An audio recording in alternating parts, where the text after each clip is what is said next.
So hello students, good morning once again. Today,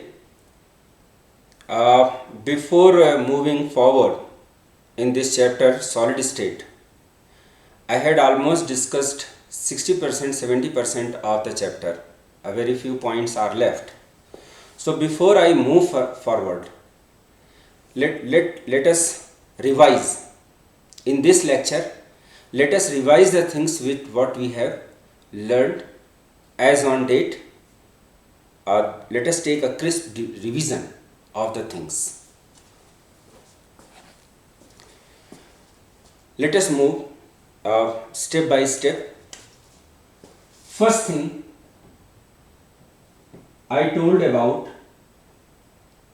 solids. As we all know that matter exists in three different states: solids, liquids and gases, and all the three states of matter has got their own characteristics. As far as solids are concerned, solids are characterized by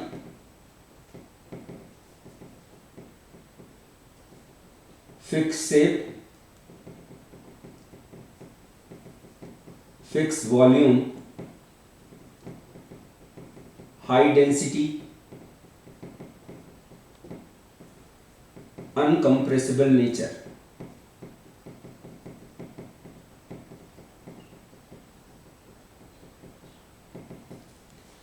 These are the properties that are of solids. These are the properties of solids that are visible from the outside. They have got a fixed shape, they have got a fixed volume, they are uncompressible, and their densities are very high as compared to that of liquids or gases. Then among the solids also,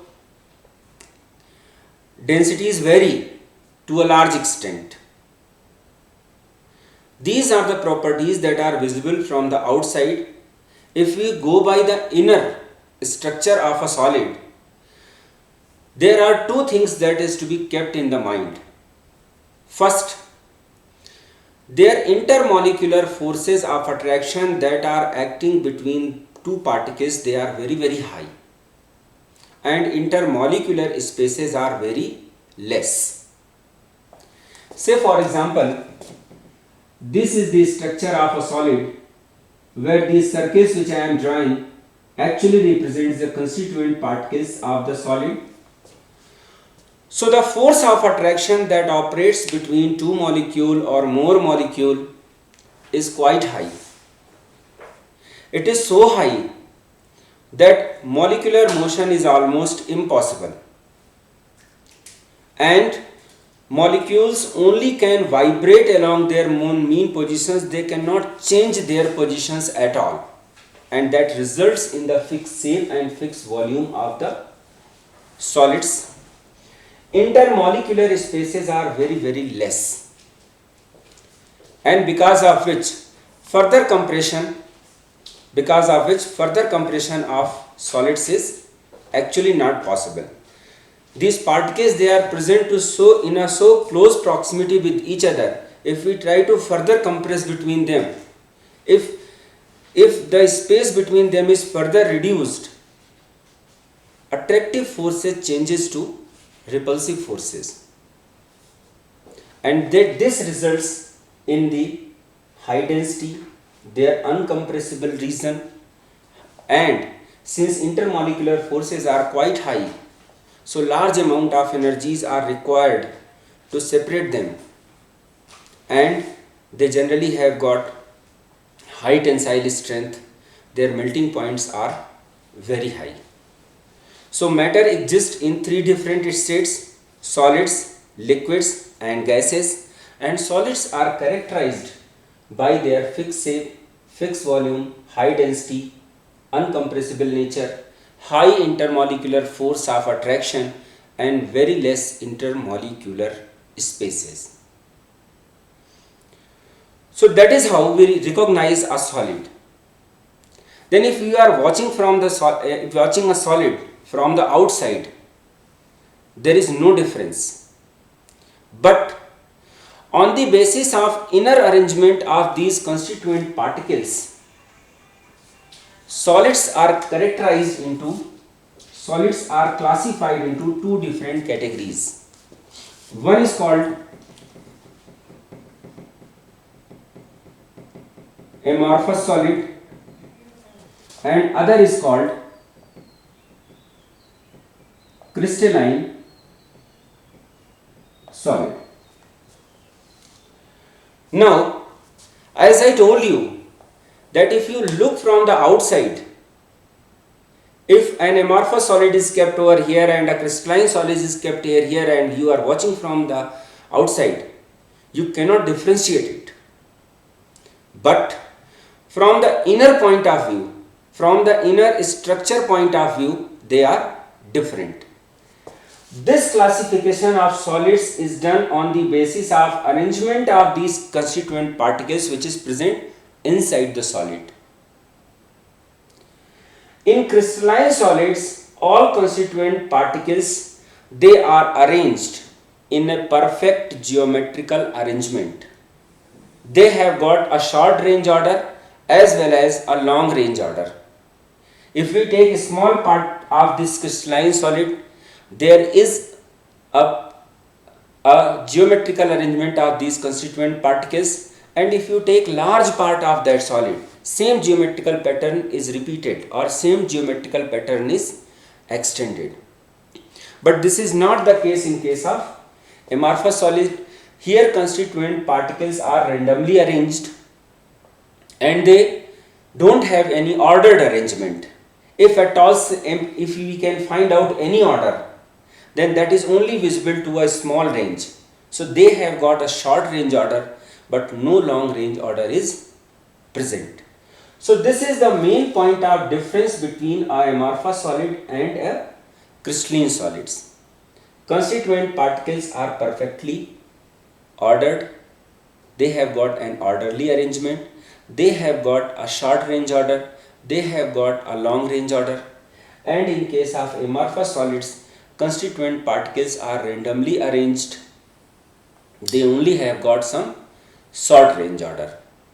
Its constituent particles of amorphous solids, they seems just like watching at the sky, a sky filled with stars. There are thousands of stars which are visible. They don't have any pattern, but at some part of it, at your own you can find out some pattern, but it's not repeated. But in case of crystalline solids, all constituent particles are arranged in a definite geometrical pattern. So this is the major point of difference between an amorphous solid and a crystalline solid. These crystalline solids are anisotropic, while amorphous solids are isotropic. In case of amorphous solids, certain physical properties, if they are measured from the different directions, their magnitudes comes out to be same. But in case of crystalline solids, their magnitudes are different. Physical properties measured from the different directions give different magnitudes. This is called anisotropy, and substances which exhibit this property, substances which shows this characteristic, they are called anisotropic substances. While in case of amorphous solids, in amorphous solids, physical properties like refractive index, like density, if they are measured from different directions, values comes out to be same. And this type of substances for which physical properties measured from the different directions has got same value, they are called isotropic substances, and this property is called as isotropy. They have got sharp melting points and they melt at a range of temperature. For crystalline solids, they melt at a particular temperature. There is a definite geometrical arrangement.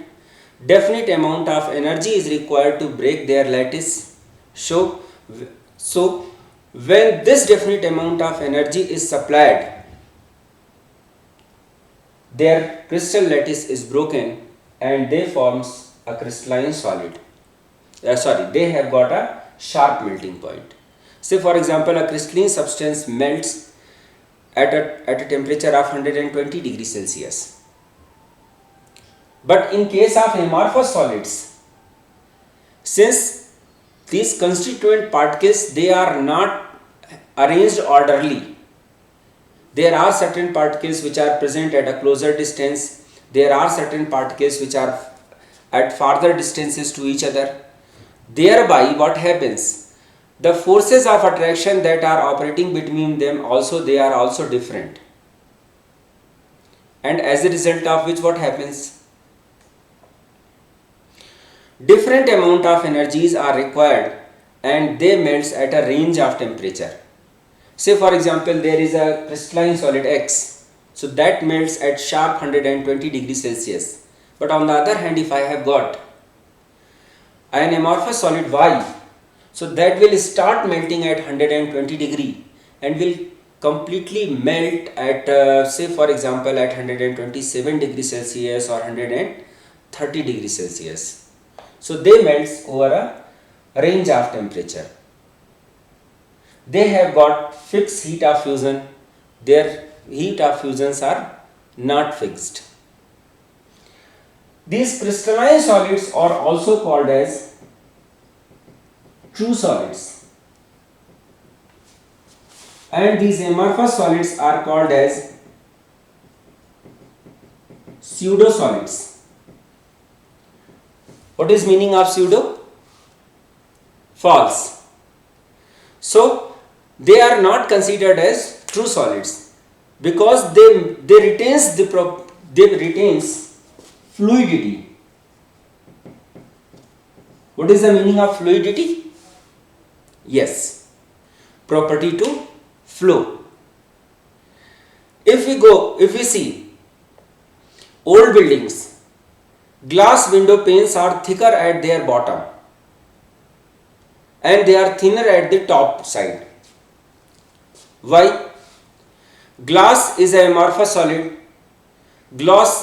Particles of glass, they have got the property to flow. It is a pseudo solid. Pseudo solid means if you see a glass, then it has got a fixed shape and fixed volume by virtue of which we have kept it in the category of a solid. But under the influence of gravity, particles of glass, they flow and collect at the bottom, as a result of which the lower part of that window pane becomes thick and upper part is thin. So they are called as pseudo solids. So I am quite sure you have understood. I think you have already understood. We had reminded what is the solid and how it is classified. What is the meaning of term isotropic, anisotropic, isotropy and anisotropy. Now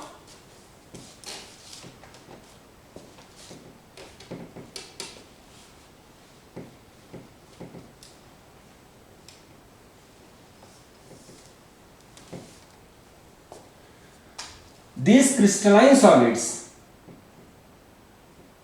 now they themselves are classified into 4 different categories, and this classification is based on nature of constituent,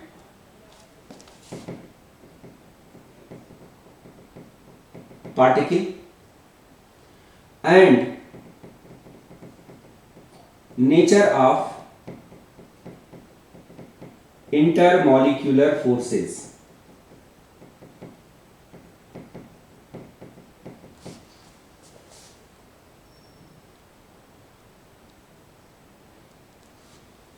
whatsoever constituent particle is present, what is its nature, whether it is a molecule, whether it is an atom, whether it is an ion, and what is the nature of forces, what are the different type of forces that operates between the different molecules, van der Waals forces, dipole-dipole interaction, electrostatic forces of attraction, hydrogen bond, dipole induced dipole interactions. These are the different type of intermolecular forces that operate between different type of molecules. So on the basis of these two parameters, crystalline solids are classified as 1. Molecular solids, next ionic solids, 3. covalent or network solids, and 4. metallic solids. So as the name indicating here, in molecular solids constituent particles are molecules, in ionic solids constituent particles are ions, in covalent solids constituent particles are atoms, and in metallic solids M plus means cation of metal and electrons are the constituent particles. Now depending on the nature of molecule present here, it could be a non-polar molecule, so the intermolecular forces are van der Waals. If it is a polar molecule, then intermolecular forces are dipole-dipole interaction. If the nature of molecule is H bonded, then hydrogen bond is the intermolecular force. Now in these ionic compounds, positive and negatively charged ions are the constituent particles, and obviously these oppositely charged ions are attracted towards each other with the help of electrostatic force of attraction. In covalent or network solids, constituent particles are atoms, and these atoms are joined with each other with the help of covalent bond. And again in metallic solids, constituent particles are the positively charged metal atom. Here there is a sea of electron, and in this sea of electron, these positively charged ions are immersed or arranged in a definite geometrical pattern. This is sea of electrons. So obviously again constituent particles are two different oppositely charged ions, so nature of forces are Coulombic forces of attraction or electrostatic forces of attraction.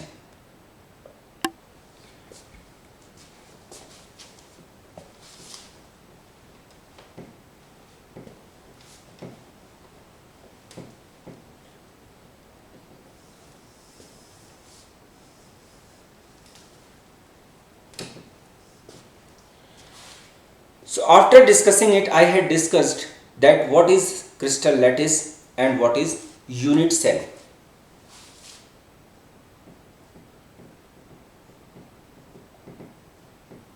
Crystal lattice and unit cell. Now when we are talking about this crystal lattice and unit cell, this is only related with crystalline solids. In amorphous solids, definite geometrical pattern is not observed, so there is no lattice actually. Verbal meaning of lattice is an arrangement, is a net, a web. Definite of three-dimensional geometrical arrangement of constituent particles of a solid is called a crystal lattice or simply lattice. And is smallest three-dimensional part of this lattice, which when extended along x, y and z planes and it generates the entire lattice, then it is called a unit cell. So a unit cell is the smallest three-dimensional arrangement of constituent particles, which is also called points, which when extended along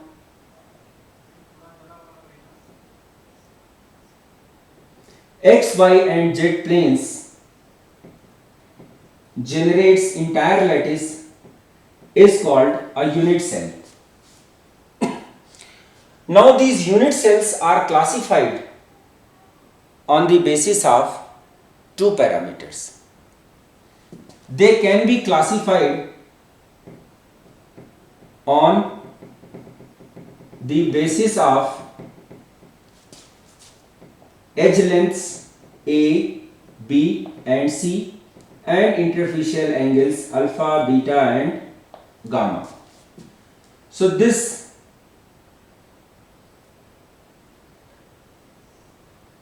line which I thickened here,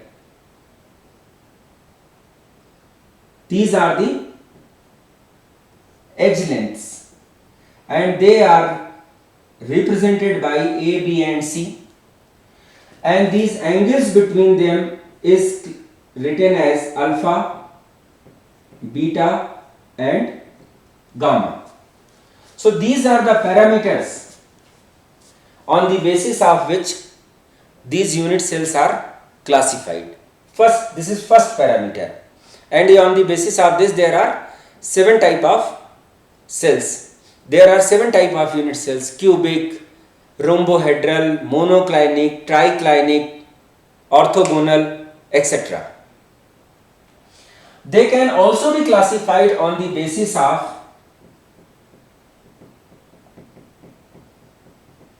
position of points or constituent particles.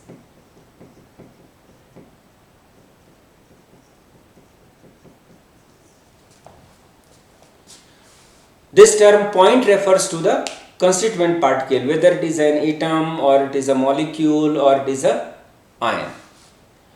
So on the basis of constituent particles, on the basis of position of constituent particles, they are classified, these unit cells are classified into two categories: basic or primitive and non-primitive or centered unit cell. In basic or primitive unit cell, constituent particles are only present at the corners, and in non-primitive unit cells additional particles are also present. In non-primitive or centered unit cell, constituent particles are present at the corners, as well as some additional points are also present either at the faces or at two faces or in the body center of unit cell. And on the basis of this, these non-primitive unit cells could be body centered, could be face centered, or it could be end centered. And out of all those type of different unit cells that are present, that are known as on date, we are only, in our course, we have only one type of unit cell, that is called cubic unit cell, for which A is equal to B is equal to C and alpha is equal to beta is equal to gamma is equal to 90 degree. So only cubic unit cell is in our course, and all these 7 type of unit cells which are known on the basis of this, all the type of this unit cells which are known on the basis of position of points, total 14 different type of lattices are known. And these 14 type of different lattices are called as Brevis lattices, on the basis of their discoverer. Existence of these lattices were actually predicted by a French mathematician Auguste Brevis in 1854. That is much before than their actual discovery, and he said that only these 14 different type of lattices are possible.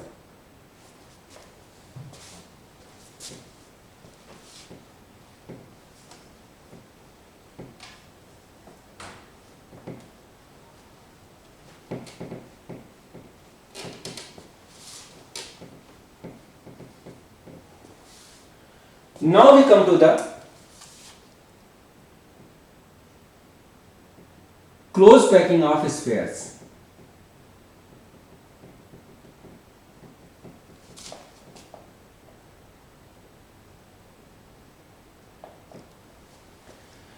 In simplified terms, we can understand close packing of spheres as the formation of a lattice. How these constituent particles give rise to the entire crystal lattice.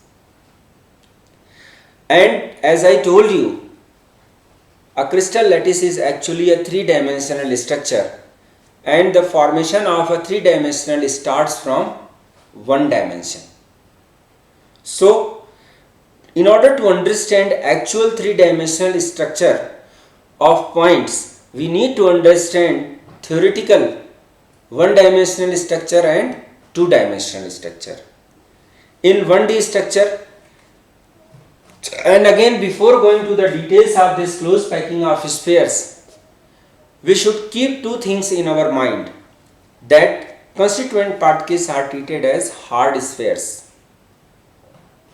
It is presumed that these are the hard spheres, like the balls of glass that children used to play in this way. They are treated as hard spheres, and they try to accommodate maximum space available. So first, these hard spheres are kept one by one in the side by side, so that to get a one-dimensional close packing. Then we get a 2D packing. This 2D packing is of two types. One is called square close packing and other is called hexagonal close packing. This square close packing, when extended in three dimensions, gives rise to simple cubic lattice, and from hexagonal close packing, this hexagonal close packed 2D structure, there could be an AB lattice which is called hexagonal cubic close packing, and there could be a ABC type packing which is called cubic close packing, CCP. So up to this, apart from this,